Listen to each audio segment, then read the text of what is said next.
साथियों नमस्कार।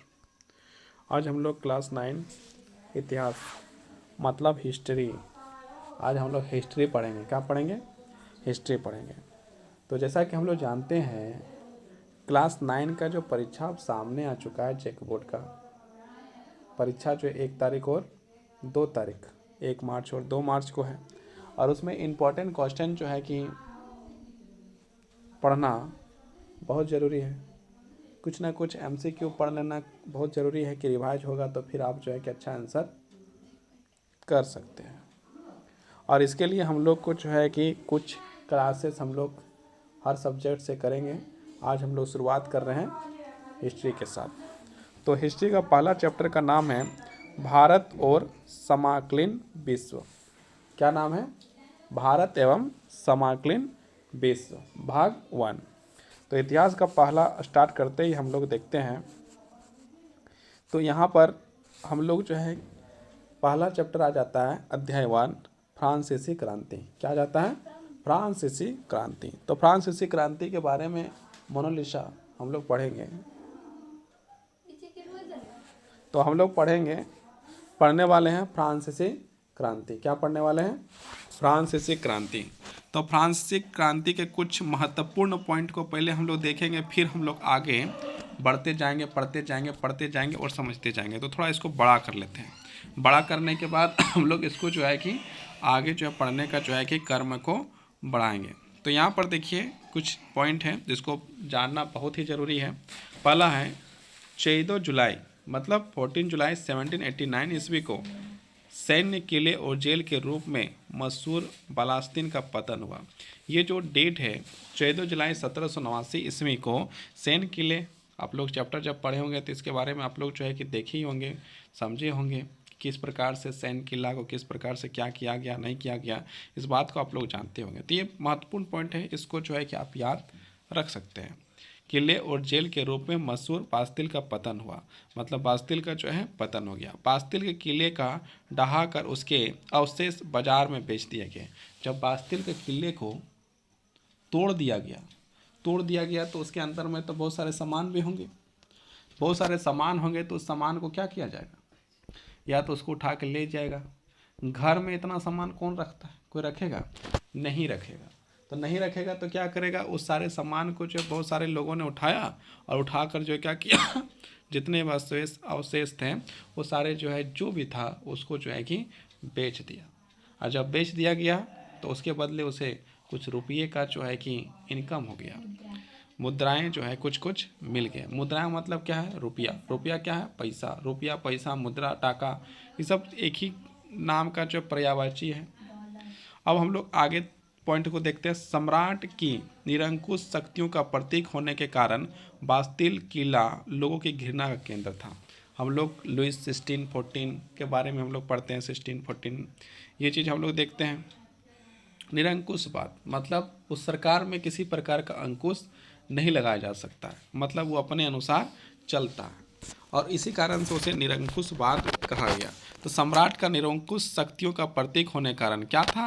निरंकुश शक्तियों का प्रतीक बास्तिल का किला जो है कि सरकार का जो प्रतीक के रूप था। जैसे हम लोग का भारत का प्रतीक क्या है? भारत का प्रतीक यदि हम लोग देखेंगे तो तिरंगा झंडा है। तिरंगा झंडा को हम लोग क्या कर सकते हैं? भारत का प्रतीक के नाम से देखा जा सकता है। उसी प्रकार हम लोग को जो है कि यहाँ पर सम्राट का जो किला था, बास्तिल किला, वो जो है कि वो एक शक्तियों का प्रतीक था राजा का, और उसको जो घृणा का केंद्र था, लोग उससे घृणा करने लगे थे। ऑस्ट्रिया की राजकुमारी मेरी एस्टोलेन का विवाह फ्रांस के सम्राट लुइस 16 से हुआ था। यहाँ पर देखिए जो राजकुमारी थी उसका विवाह जो है सम्राट लुइस 16 उससे जो है उसका शादी हो गया था, विवाह हो गया था। लंबे समय तक चले युद्धों के कारण फ्रांस के वित्तीय संसाधन नष्ट हो चुके हैं। जब हम लोग कहीं भी लड़ाई झगड़ा करते हैं तो केस हो जाता है। आज के समय में हम लोग आज जब लड़ते हैं तो हम लोग केस क्या हो जाता है? केस हो जाता है। और जब केस हो जाता है तो हम लोग कहाँ जाना पड़ता है? कोर्ट जाना पड़ता है। तो फिर हम लोग कोर्ट का चक्कर लगाते रहते हैं और हम लोग का जो पैसा है वो ख़त्म होते रहता है और बहुत सारा पैसा जो है कि क्या हो जाता है? समाप्त हो जाता है। मुद्राएं जो है ख़त्म हो जाती। उसी प्रकार जो है सम्राट जो है कि युद्ध में जो है कि सहायता किए, युद्ध लड़ें। जब युद्ध होगा तो उसमें जो है गोली बारूद, बंदूक, तलवार, बहुत सारे चीज़ों का इस्तेमाल किया जाता है। और जब हम लोग कोई भी चीज़ का इस्तेमाल करते हैं, सैनिक को भी तनख्वाह देना पड़ता है।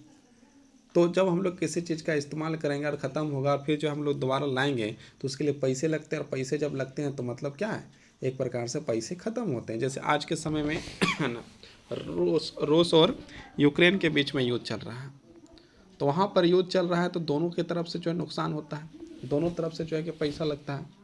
तो युद्ध के समय क्या होता है कि बहुत सारे पैसा जो है क्या लग जाता है। तो यहाँ पर वही कहा जाता है वित्तीय संसाधन। मतलब वित्तीय संसाधन क्या है, जो मनी पावर था फ्रांस का वो कम हो गया। आगे हम लोग देखते हैं 18वीं सदी में फ्रांसीसी समाज 3 स्टेट में बटा हुआ था। फ्रांसीसी समाज को 3 भागों में बांट दिया गया था। पहला जो था फादरी वर्ग था, दूसरा जो है कुलीन वर्ग, और दूसरा जो है कुलीन वर्ग था। जबकि तीसरे स्टेट में जो है, तो ये पहला हो गया फादरी वर्ग, दूसरा हो गया कुलीन वर्ग, दूसरे हो गया शेष जितने लोग बच गए उसको जो है तीसरे स्टेट में रख दिया गया। मतलब फादर जो है फादरी वर्ग, मतलब जितने भी जो चर्च में रहने वाले जितने फादर थे वो हो गया फादरी वर्ग। वो जो है कि सबसे पहला वर्ग में, पहला स्टेट में रखा गया फादरी वर्ग, फादर लोग को। दूसरे वर्ग में रखा गया कुलीन वर्ग, मतलब जो संपत्ति से संपन्न थे उन लोग को जो है कुलीन वर्ग के नाम से जाना गया। और तीसरा, जब जिसके पास कुछ नहीं था, किसान वर्ग जैसे लोग, गरीब लोग, दबे कुचले लोग, उन लोग को जो है तीसरे स्टेज में रखा गया। मतलब पादरी को छोड़ दिया जाए और कुलीन को छोड़ दिया जाए तो बाकी सारे लोग कहाँ चल गए, तीसरे स्टेज में चले गए। ये हो गया हम लोग का नेक्स्ट पॉइंट। और आगे बढ़ते हैं। फ्रांस की जनसंख्या सन 1715 ईस्वी में 2.3 करोड़ थी, जो सन 1789 ईस्वी में बढ़कर 2.8 करोड़ हो गई। मतलब फ्रांस की जो जनसंख्या क्या है, जनसंख्या हरदम बढ़ते रहती है। भारत की जनसंख्या भी जो है 1950 में कुछ था, आज जो है कुछ और है। तो ये जो है कि जनसंख्या जो है कि क्या होता है कि समय के साथ बढ़ते घटती रहती है। तो वो जो इनका काम ही है बढ़ना। हर देश की जनसंख्या अभी जो है बढ़ी हुई है, थोड़ा थोड़ा करके हर देश का जनसंख्या बढ़ रहा है। तो वहाँ की भी जनसंख्या 1715 ईस्वी में देखा जाए 2.3 था, 1715 में देखा जाए 2.3 करोड़ जनसंख्या था। जबकि वही 1789 ईस्वी में बात किया जाए तो 2.8 करोड़ की जनसंख्या हो गई। कहाँ की हो गई, फ्रांस की जनसंख्या, फ्रांस देश की जनसंख्या। आप लोग कमेंट में बताइएगा कि अभी जो है फ्रांस की जनसंख्या कितना है। नेक्स्ट पॉइंट हम लोग आगे बढ़ते हैं। स्वतंत्रता, समान नियमों तथा समान अवसरों के विचार पर आधारित समाज की परिकल्पना जॉन लॉक और जॉन चाक्स रूसो जैसे दार्शनिक प्रसूति थी। मतलब जो अच्छे लोग होते हैं, वो अच्छे विचार होते हैं उनके दिमाग में, वो चाहते थे कि जो स्वतंत्रता है, जो समान नियम, स्वतंत्रता, समान नियम तथा समान अवसरों पर विचार करें। मतलब ऐसा समाज का निर्माण हो जहाँ पर सारे लोगों को स्वतंत्रता मिले, जहाँ पर समानताएं एक समान हो, सारे लोगों को अवसर और नियम जो है एक समान के दिए जाए, किसी प्रकार का कोई भेदभाव ना किया जाए। नेक्स्ट पॉइंट आगे बढ़ते हैं। फ्रांसीसी सम्राट अपनी मर्जी से कर नहीं लगा सकता है, इसके लिए उसे स्टेट जनरल प्रतिनिधि सभा की बैठक बुलाकर नए करों के अपने प्रस्ताव पर मंजूरी लेनी पड़ती है।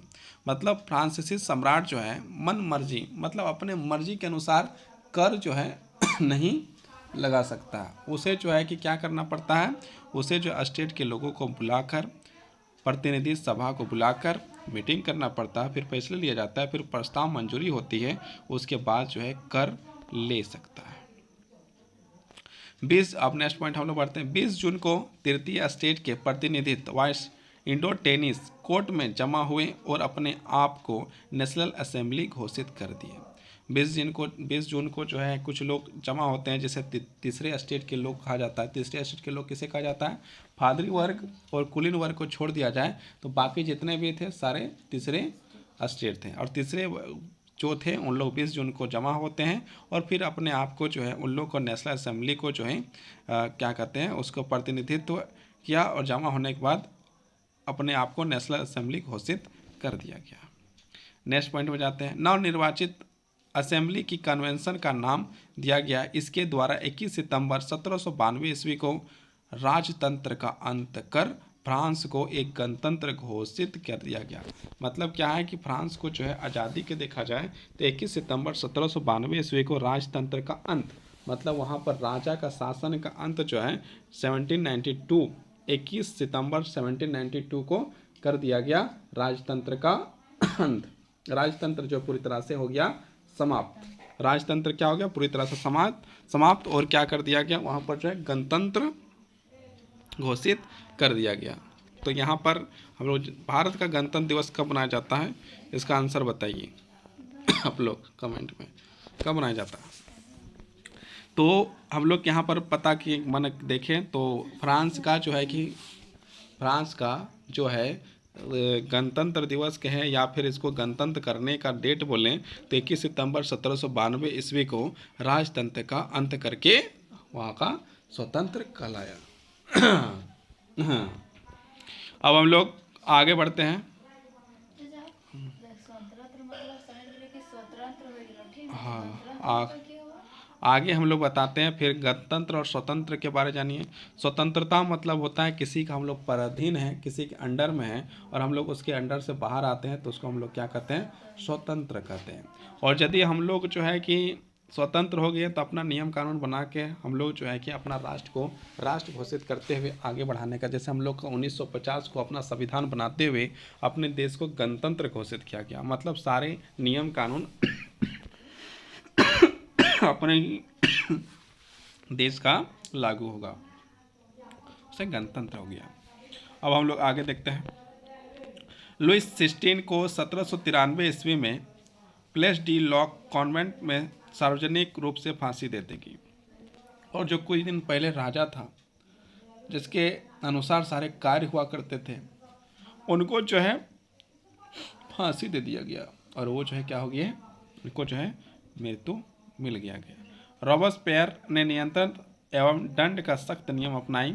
रॉबेस्पियर सरकार के कानून बनाकर मंजूरी एवं कीमतों की अधिकतम सीमा तय कर दी गई तथा मांस और पाव रोटी के राशनिंग भी कर दी गई। मतलब हम लोग जानते हैं फ्रांस की क्रांति भी जो हुआ एक रोटी के लिए, जिसको हम लोग पाव रोटी कहते हैं।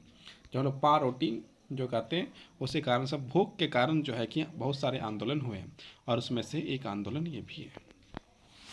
परंपरागत वस्त्र महाशय एवं मादम महोदया के स्थान पर सभी फ्रांसीसी पुरुषों एवं महिलाओं को सीनोतन नागरिक एवं सीनोतन नागरिका नाम में घोषित कर दिया गया। मतलब सारे जो है कि पद जो है कर दिया गया। मध्य वर्ग द्वारा निर्मित नए संविधान में 2 चुनी गई विधान परिषदों का प्रावधान था। इन परिषदों में 5 सदस्यों वाली एक कार्यपालिका डिरेक्टरी की नियुक्ति किया गया। तो ये जो है कि कुछ चीज़ थे और आगे थोड़ा कुछ पॉइंट देख लेते हैं, उसके बाद हम लोग और MCQ की ओर बढ़ेंगे। जैकोबिन के शासनकाल में एक व्यक्ति केंद्रित कार्यपालिका थी। मतलब इसमें जो है कार्यपालिका का भी निर्माण किया गया। डायरेक्टरों के झगड़े तथा राजनीतिक अस्थिरता में सैनिक तानाशाह नेपोलियन बोनापार्ट के उदय का मार्ग प्रशस्त हुआ। मतलब नेपोलियन बोनापार्ट फिर अपने चरम सीमा पे आएंगे। 5 अक्टूबर 1789 ईस्वी को महिला ये पेरिस में वासे में जाकर राजा को अपने साथ लेकर लौटी थी। तीसरे स्टेट की अधिकांश महिलाएं जीविका निर्वाह के लिए काम करती थी। मतलब जो महिलाएं थी जीविका निर्वाह मतलब क्या है? जीविका निर्वाह मतलब जीवन को चलाने के लिए काम कर रही है, खाना पीने के लिए। केवल कुलीनों अथवा तीसरे स्टेट के धनी परिवारों की लड़कियां ही कॉन्वेंट में पढ़ पाती थी। मतलब कि जो कुलीन वर्ग के लोग थे या तीसरे स्टेट के जो धनी जो पैसा वाले परिवार थे उनकी लड़कियां जो है कि पढ़ पाती थी, बाकी जो है कि कोई जो है कि पढ़ने में नहीं जा पाता था, बिकॉज उनके पास पैसा नहीं था। जब पैसा नहीं है तो कल भी पढ़ाई नहीं था, आज भी पढ़ाई नहीं है। जिसके पास पैसा है वो पढ़ सकता है स्कूल विद्यालय महाविद्यालय कॉलेज में जाकर। भारत में भी आज ऐसी व्यवस्था है कि आज जो आपको अच्छे कॉलेज में जाने के लिए आपको अच्छे नंबर की आवश्यकता नहीं है, अच्छे पैसे की आवश्यकता है। यदि आपके पास पैसा है तो भारत के टॉप यूनिवर्सिटी में आप नाम लिखा सकते हैं।